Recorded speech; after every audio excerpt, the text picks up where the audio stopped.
is a conversation with director François Bucher, a filmmaker and an artist who was born in Cali but currently lives in Mexico City.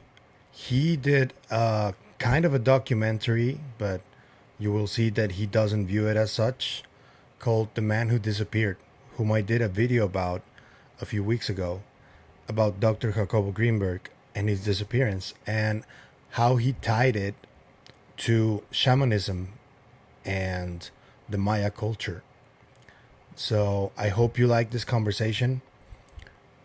We did talk about Jacobo's disappearance, about shamanism, and about a little bit about ufology. If you like the content you see, please hit subscribe, follow, like, share. Everything helps. And I'm trying to move on from the day job that I currently have so I can do this full time. So I left a PayPal link on my description if you want to support. If you don't, that's totally fine too. Uh, all I care is that you listen to what Mr. Boucher has to say, and I leave you with this. Thank you. Hello, humans, and welcome to a new episode of Psicoactivo. Today, I have a very special treat. I found this documentary by filmmaker François Bucher, who is born in Cali, Colombia. And welcome to the show, Mr. Boucher. It's very nice to meet you. Ida Cuéllar, the director of the Secret of Dr. Greenberg, he sent me in your direction, and he was very nice to connect us. Welcome to the show. How are you? Good, good, good. It's not actually a documentary. I am an artist and more like a museum gallery artist, and so we make use of film in very idiosyncratic and particular ways. So it's like, essay film is more like it, or something of the sort. It doesn't try to cover a subject. It just it's an impression or a poetic rendering of something that one has gotten interested in more that kind of thing. I consider that it does cover a specific trait about human potential, right? Because you do make the connection between the Maya civilization and the fact that uh, the legend says that they disappeared because they reached a higher level of consciousness.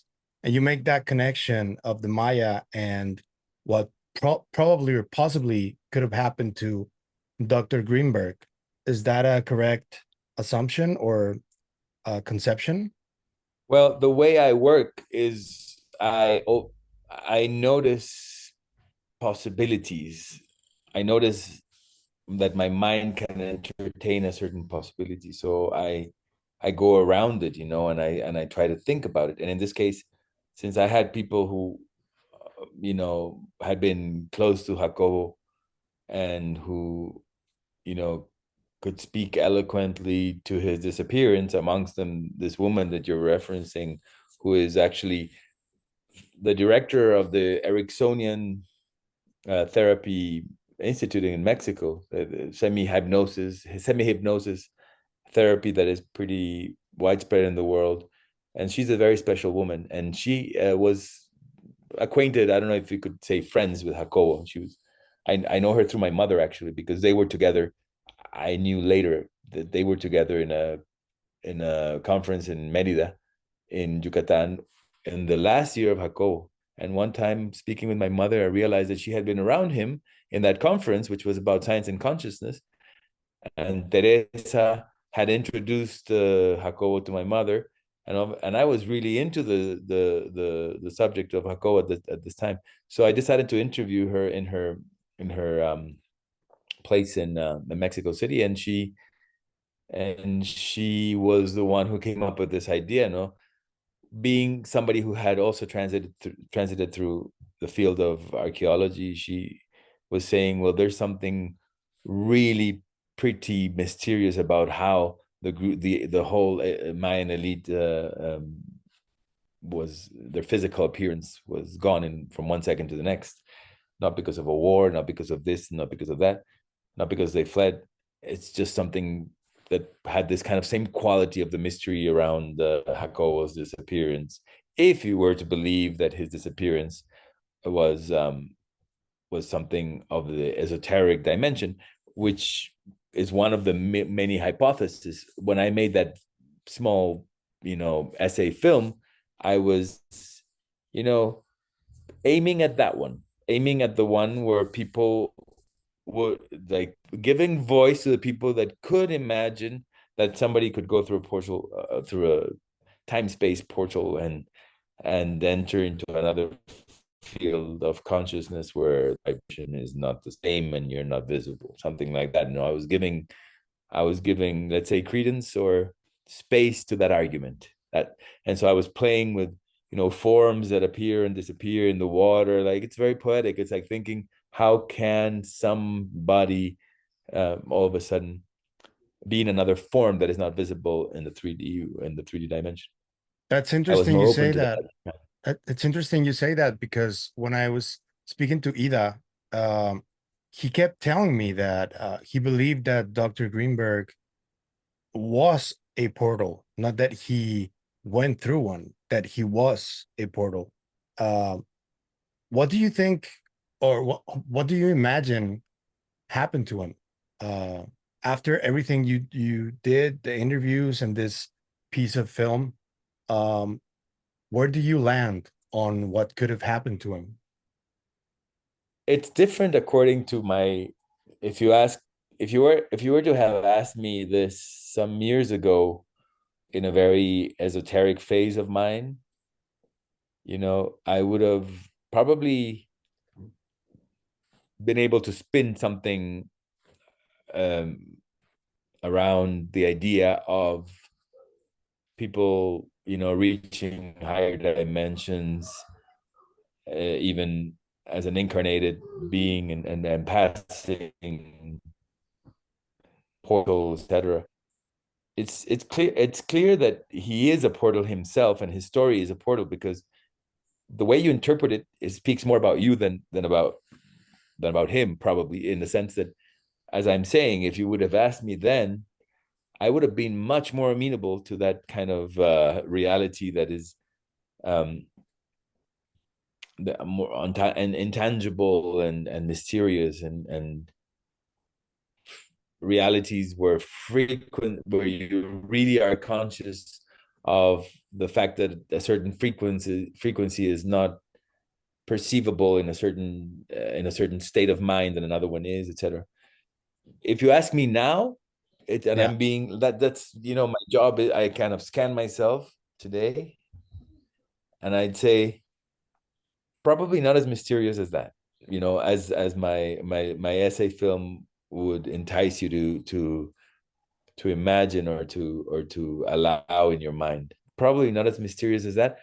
Although the funny thing is that he was mysterious enough and strange enough as a character, and fictional enough as a character inside of his own life. And so when that when that meets a disappearance, of course the speculation is enormous, and it's normal that it would be, since this guy was extremely particular, and had a lot of very strange events were always happening around him.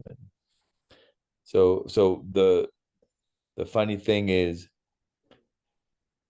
to imagine that he's abducted, or sequestered by the CIA, etc., would be, as I was saying one time when we were showing Ida's film in the Tonalá film theater in Mexico. I said, the big deal in a thriller of this kind, in a whodunit thriller, would be the CIA abducted him. In this case, that's just one level of the story, and the other one would be, he reached the possibility of transcending time space. And the CIA thing is the the first theater, the first story, and it's not as riveting as the next one. This one has the next concentric circle, where even that is not mysterious anymore, and the other one is like huge.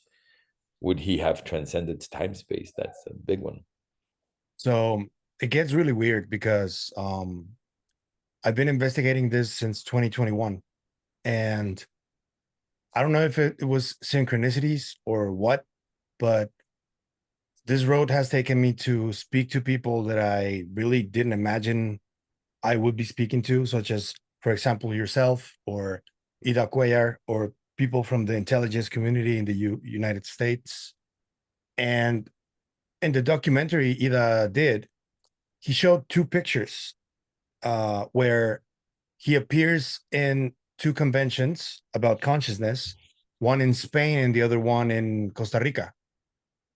And in one of them, he's sitting next to three of the most prominent ufologists in history: John Keel, Dr. Jacques Vallée, and the other one is Andrea Pujarich. Pujarich doesn't have much to do with ufology. He has more to do with the MK Ultra and the Stargate projects. And when I showed this to Ida, I was very surprised that he didn't know who they were. He only knew who Andrea Pujarich was. He didn't know the other two. And the other two are like two of the most famous people in ufology. And when I was investigating the case, before I started talking to Ida, the case kept taking me to ufology. And I was very puzzled by this because it wasn't my intention to get into this topic, you know?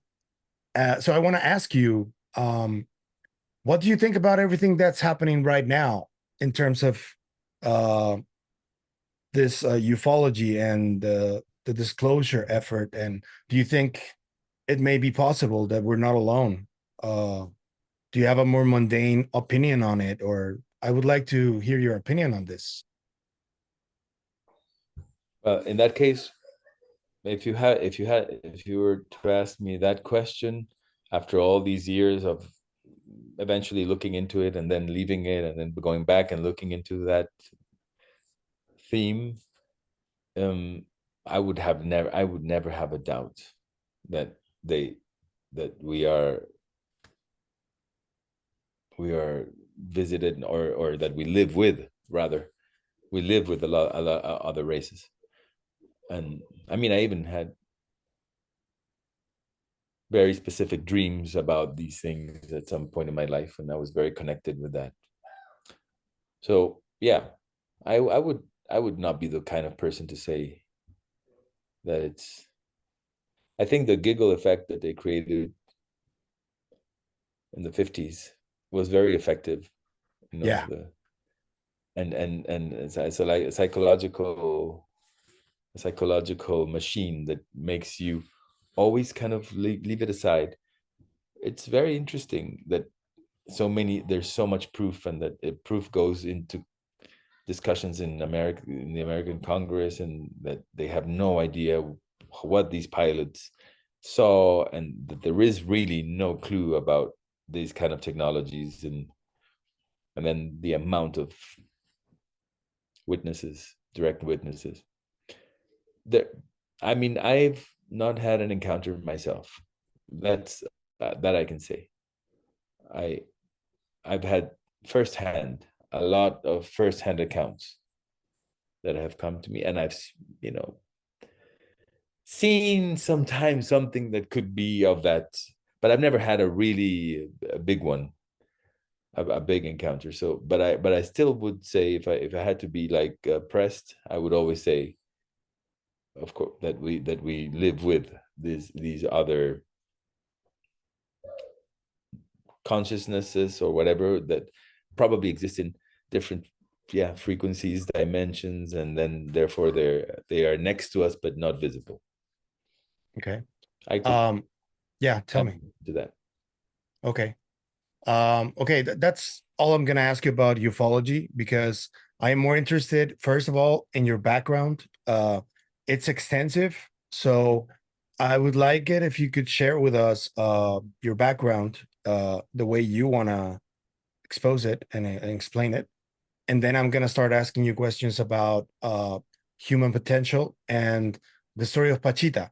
But first, I would like it if you could give us a little bit of your background, because I only said you were born in Cali, but people need to know what your background is, I think.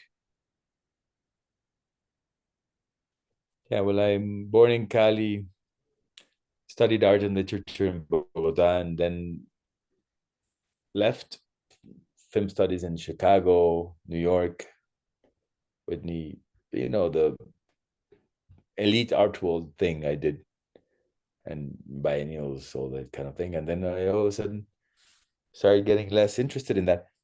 I mean, I entered into this field of touching on things that were not, I was a very kind of straight, understandable political artist from Colombia before, really spinning realities that had to do with political situations in Colombia, like many other artists.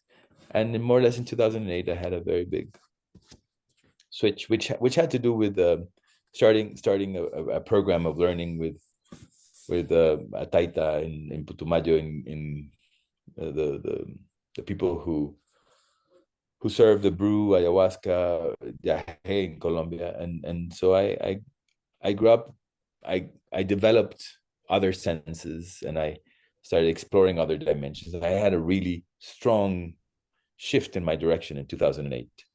And at the beginning, in the art world, in this elite art world where I lived, where I belonged to, I was considered by many like this person who had become a pariah and had kind of left the mainstream of what was really validated um,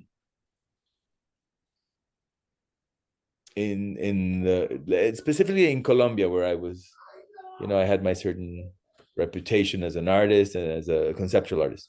So I started to do these other things and make these other films and all these other works where I was kind of going directly into Jacobo's dimension, which is, looking at science that proves things that are not uh, easy to prove and that have to do with consciousness, that have to do with not reality as the base level, but consciousness as the base level. That kind of shift. So I was very excited at the time to share this and to plug this in. It made me look like an outsider for a moment, and then all of a sudden the art world um, incorporated this the how do they call it in the art world, alternative forms of knowledge and shamanism and all that became like what was being sold and what was being shown. I was before, in a sense, I was before the time. I was plugging into this kind of things before time, and then, but the important thing about my story now I live in Valle here in Mexico, and I've kind of withdrawn for good and for bad from all these and I've not produced things outside of more restricted domains, like where you really are making work that is more, you're not making films, or you're making big adventures, Indiana Jones adventures. It has to do with age and having kids and all these things. And Yeah. so I kind of took my Indiana Jones hat off and my researcher investigator of mysteries, where you are, for example, at some point. I do miss it, and I hope, sometimes I hope that a certain thing sparks me up again to to to go and look. At the time when I was researching Jacobo, and not only Jacobo, Antonio Velasco Piña, who was a close friend of mine, was really very interesting character who died in 2000. I don't know, maybe 2 years ago, perhaps, or three. All this esoteric Mexico was very interesting to me, and other films led me to Poland and to Egypt and to Peru, and I was, very excited. I think the most important thing about all these things is when you turn on, you start seeing, you start connecting, and you start being excited about your life. when you turn off, it's dangerous to you because you start to become very much you start to be very grounded, and in a sense, the flight that you had when you were, taking off to research Avebury and then Egypt and then Peru and all these things, that kind of it you kind of pack it, and you pack it and you say, okay, now to get with life and material stuff and with selling and with selling work to live, etc. And so it's an interesting, it's funny because, well, talking about the background, so I'm this artist and writer. I had my moment when I was very much on the political, you could call me conceptual, political, yet quite poetic person. And then I went into these realms of giving credence and investigating things that were more esoteric. Yeah. And now I am not there. I'm not exactly where I was when I was thinking about Jacobo's experiments and ideas and about his disappearance. I'm not there exactly right now, but I don't dismiss it. But I'm not there right now. It's not where I am. Do you still take time to meditate? Of course, that definitely. But I've gone into more of this the situation is perhaps the question you start asking yourself, or I started asking that question to myself, is what is helping your relationships? Yeah. And whatever is not, you start giving less importance to your relationships with the world, with other human beings, with the planet, with your wife, with your children. So maybe that's the shift in my case. In my case, that's the shift. You I think start and needs to be a balance, right? yeah, Because you can keep doing this, you can keep investigating this stuff. I'm a journalist, I keep investigating it, but I also know that I have to keep my balance with my girlfriend, my mother, my brothers, and I know I've noticed that people that get into this stuff, they get overworked and burned out very much because they dedicate all their time to it because they get almost obsessed in a way. So obsessed. by Yeah, the way and you're it's a high. talking to me, It's a high. it happened to you, right? Yeah, you get high on it, and then you realize that you're evading. You're evade. In my case, I noticed at some point. I'm not saying this is bullshit. Nothing of this is bullshit. No, none. And I still sometimes see or perceive a guy that was very excited about these things as a gem, as a moment that was like holding the grail, because I was excited. Not being excited about what you're doing is crap, and it's bad. It's terrible. And if I've touched on that recently, since I'm 49, I've touched more on that side of things, of being that excited as when you were opening the doors of perception to other stuff. But at the same time, there's this other business of taking care of your personal discovery instead Yeah. of discovering out. So and not if and noticing that you were noticing, for example, the patterns of evasion that you can have when you are taken over by these moments, these Indiana Jones moments, where you're giving it all to find something, proof, or you want to hold the grail of proof. Ufology is all about that, no? Yeah, in a sense, yeah. But You I want to am not, hold. I don't think I'm focused solely in ufology because I feel I've been reading up a lot on Jeffrey Kripal. Do you know who that is? No. No, he's a professor of religion, and I'm very interested in the way esotericism and religion are connected. And Jeffrey Kripal writes a book called The Superhumanities, where he explores the idea that people have this capability of manipulating the reality around them, but there needs to be like some kind of balance. It's all physical, it's mental, it has to do with traditions too. I think that, for example, having children helps to that, because you're connected to your children and you're professing love and your love language constantly. So that keeps you open to not moving away from that esoteric part of life. Because something that I managed to realize is that love, being in love with your wife, with your children, with your friends, that is also part of it. And yes, it is very concerning when you no longer feel that passion for what you're doing. I hope I never lose it though. Totally concerning. Yeah, I Oh, hope you I never will. lose I it. mean, it's part of life. It's part of life, and you have to lay low and do your job internally, and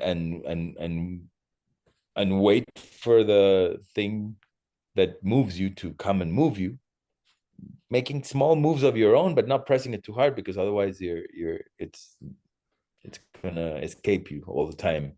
If you're saying, where is that passion?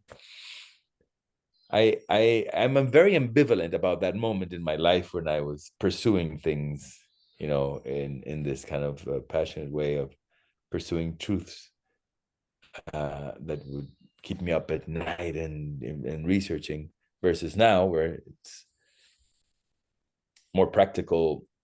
The art world that I've lived in lately, I have been doing things that are interesting and intelligent and whatever you call it, and beautiful, but not, but they have not been to circulate them in a certain environment where it also means your livelihood, and so Yeah, you lose contact with that moment of expansion, and at the same time, as I'm saying, there is that sense that you come to more simple things in your life. In my, I came to more simple things in my life about transforming my own self. I'm not saying it as a victory, because right now it doesn't feel exactly like that. I envy the guy that I used to be sometimes, with his full on desire to get to a truth, or to concoct theories that were beautiful, and make texts that were beautiful in that sense. And so I envy him a little bit, but I know that I also find this new guy, whiter beard at 51, area 51. I'm in area 51.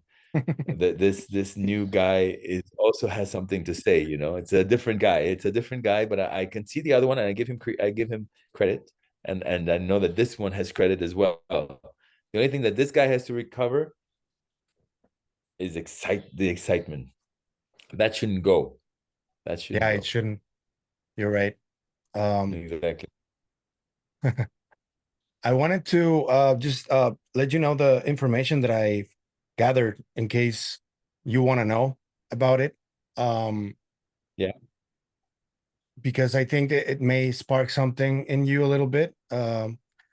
I I've been trying to investigate the cold case essentially, because when I started when I saw the documentary Ida did, I started having dreams, and it was really strange because the first time I dreamt about this, I didn't pay too much attention to it because I just recently saw the documentary, but I kept having the same dream for like a month every day.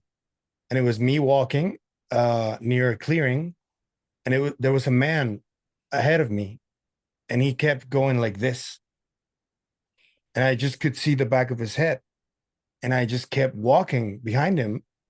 And when he turned around, I realized that it was him. It was Jacobo. And he told Mm-hmm. me, find me. And that's when I woke up. And it's the same dream for over a month. And I kept waking up and thinking, what the fuck is this? Why is this keep happening to me? Why? And that's when I decided that I had to investigate this. And when I started looking into the case, I told you, it kept taking me to ufology. It kept taking me to some of the most enigmatic people in the field, like Dr. Hal Puthoff, Dr. Jacques Vallée, Andrea Pujarik, John Keel. And I started trying to look for ways to talk to them. So when I Mhm. started digging a little more and getting closer to them, I realized that they didn't want to talk to me. Uh, they kept playing coy. They, some of them were like, I'm not sure what to tell you. I know about him, but if you are looking for some kind of conspiracy theory, you're not gonna find it here. And it was kind of strange because they could have told me, yeah, I know he disappeared. I know about him, but the people at Stanford University, where Dr. Hal Puthoff and Andrea Pujarik did the Stargate project and the MK Ultra project, they were the ones that connected Dr. Greenberg to uh, these agencies, the three letter agencies. And right now, the investigation is still ongoing. And I think I am getting to a point where I am going to be able to talk to some of them. But I wanted to ask for the people who have already been investigating this case before me, such as yourself or Ida, what would you recommend me to tell them or ask them, or how would you approach them? Because I don't want to come off strong to them or make it seem like I am accusing them of something. I don't even know how they are connected to him. All I know is that they are, because there are pictures that prove it. So, what would you recommend? No, I'm far away from that kind of question. You're thinking that that he's still around and they know something about where he is. I was told by another scientist who Jacobo mentions in his books, Dr. Jack Sarfati. He told me that he was killed in the 90s. I don't know how he knows that, but he told me that. And when I asked him how he knew that, he didn't respond. So I don't think he's still around. But all I want to know, I guess, is um, ask them what their experience with him was like, because there's photographic evidence that they did spend time with him. But yeah, that's about it. I don't. Yeah. But How, the thing that really interests me is, for example, what you're saying about your dream. If you have for 1 month a dream where Jacobo is telling you find me, and what Ida said, like I also went into a very strange and super synchronous situation or times when I was looking into Jacobo. It seemed to have some degree of synchronicity that was ignited around his name and him. It seemed to start speaking to you in many different ways, and connections, as you say, with very different people happen through that name. And yeah, he, like, I would agree with Ida that he is a portal. His name, or his, what it means, is a portal to a wonderland, and you, who knows if I'm, for example, I'm done with that wonderland, or it will be reignited one day again, or today, But I mean, with Ida and me, it was like that too. When we met in 2012, he saw this little film of mine in an exhibition in Roma, in here in Mexico, and then somebody, no, so a friend of his saw this, and he was already starting his documentary. It took him years to release this documentary. Mine was a very, something I did over some months, quickly. And then when we talked that first time, it was incredibly magical, and the whole thing, and our obsession with the case was, and the case of the disappearance and the relationship with Carlos Castañeda at the time was enormous in our case, in our minds, and many things that we came to know that were very mysterious, many leads, and in that world of looking for Jacobo and for the answer to the disappearance, and looking at his experiments and looking at his life, and many things did ignite. It was quite special how much you were kind of ignited into another kind of reality. I remember that. Something very similar is happening to me. And Mhm. I wanted to ask you about shamanism in specific, because I know that by the film you made, you're very interested in that. Do you believe that what Jacobo saw Pachita do you believe that is real? Well, I'm very interested in that kind of situation. I mean, Jodorowsky also was Pachita, and also describes very striking things that happened to him with her. And I find that what is what I am interested in regarding shamanism is that the fact that something which is a placebo or a theater becomes effective in reality. That's what, to me, the force of shamanism is the force of the placebo. So saying, is it real or isn't it real, or is it not real, is not really the question. I mean, once heard somebody say it's not the question of is it real or is it not real. It's more like, can you access the level of consciousness where that is real?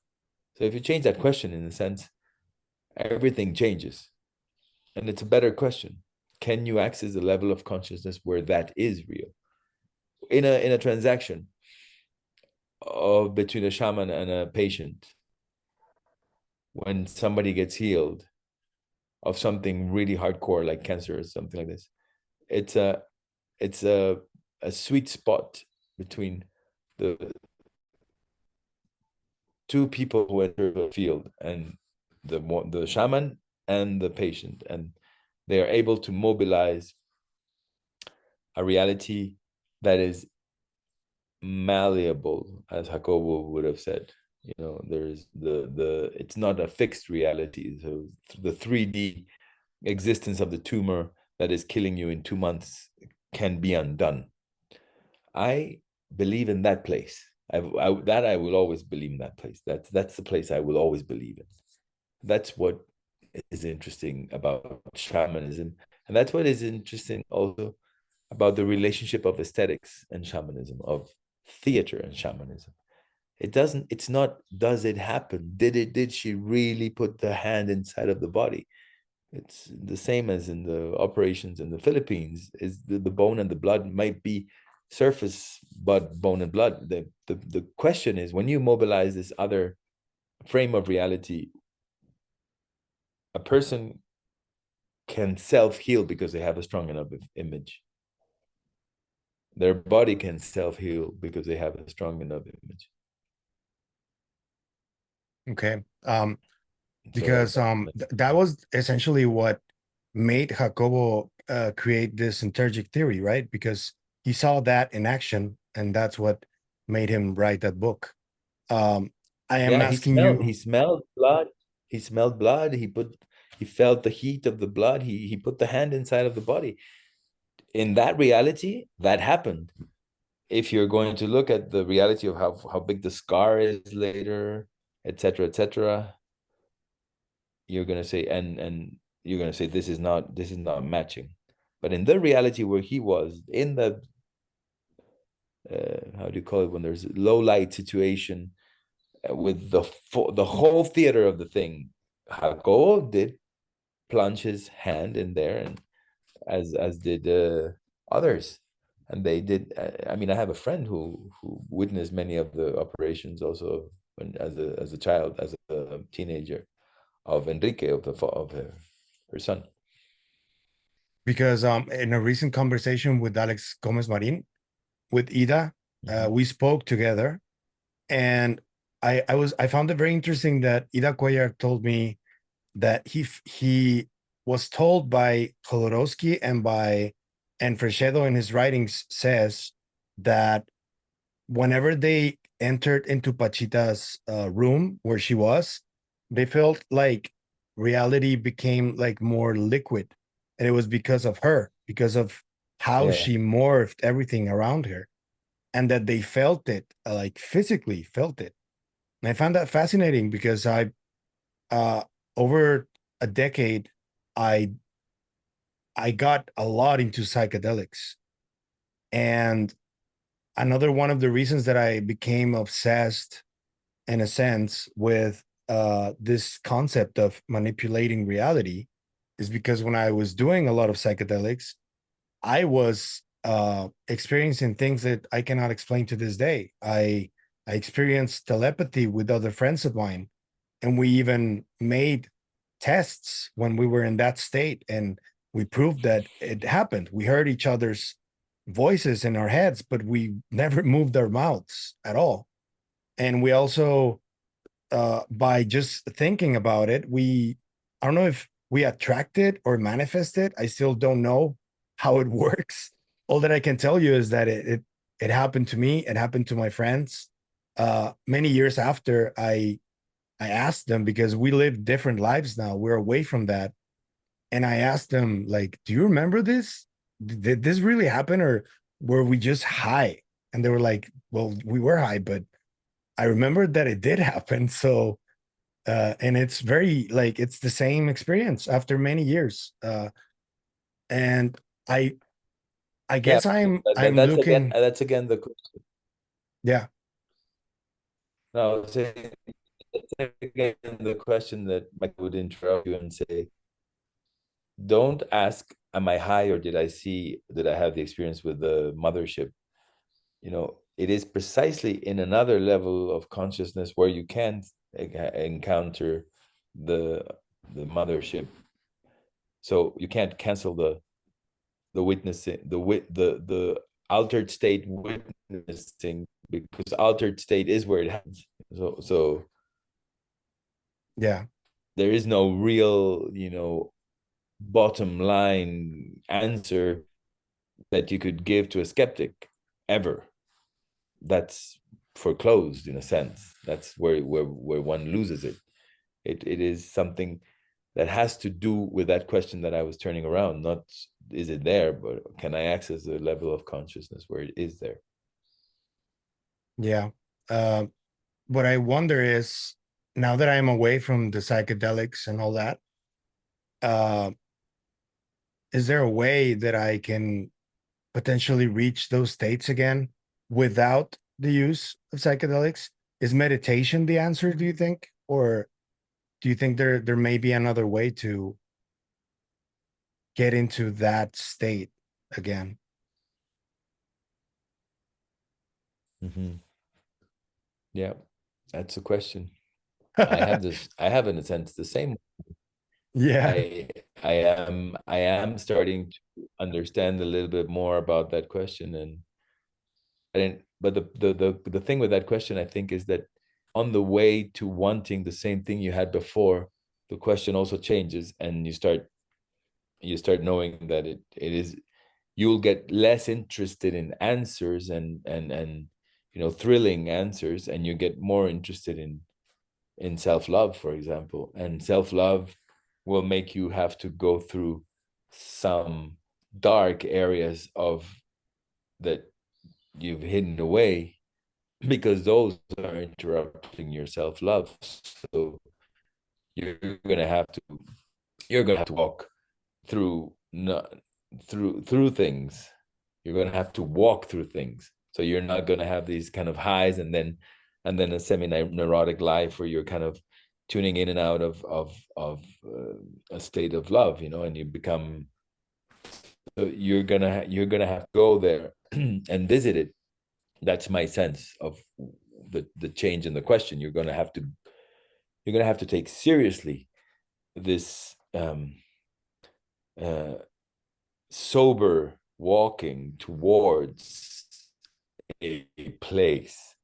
You want to get the same thrill, but in the end, you're going to be much more interested. I think that's my intuition. You're going to be much more interested in self-love and the repercussions it will have in your life than in any of the mysteries that you were interested before. Yeah. And maybe I feel sacrifice that. My sacrifice some things too, right? I don't even think it's a sacrifice. It's you will lose in front of the gift of self-love, of real self-love, which very few people have. In front of that idea of walking towards that, you will lose it, all other, mysteries that were more concrete or more savory or sweet or exciting or seemingly will be superseded. They will be superseded by the other, by that other taste, the taste of. And I think Jacobo was one of the people. If you read his later books, they're all about that taste, Yeah. the taste of the new taste that you might have when you start giving up on all kinds of things that you were insistently going at to prove something to someone or to prove something to yourself. He started speaking about this other thing. Yeah. Man, I love this conversation. Hey, thank you very much for agreeing to talk to me. No, it's a pleasure. I'm in a place in a place in time, or in a place in my own consciousness where I wouldn't dare say no to somebody who looks for me in this specific of this theme. I wouldn't go and look at your program to see if I like it or anything like that. I'll just say yes. Thank you very much. I hope I can keep sharing some of my investigation with you in private. And if you ever eventually, Yeah, I will probably ask if we can talk again so we can have an update. I would be honored if you would have me again in your consciousness. sure, So sure, sure, sure. No, you would have. thank you, Francois, for this. And Thank you very anything, much. anything you would like to promote for the show for people to see your Vimeo page or anything? Oh, No? not at Okay. all. I don't promote. It's part of my going into the forest. All right. That's perfect. All right. Well, thank you very much again, and Thank, I'll see thank you you very soon. much. Thank you. See you soon. Bye bye. Bye.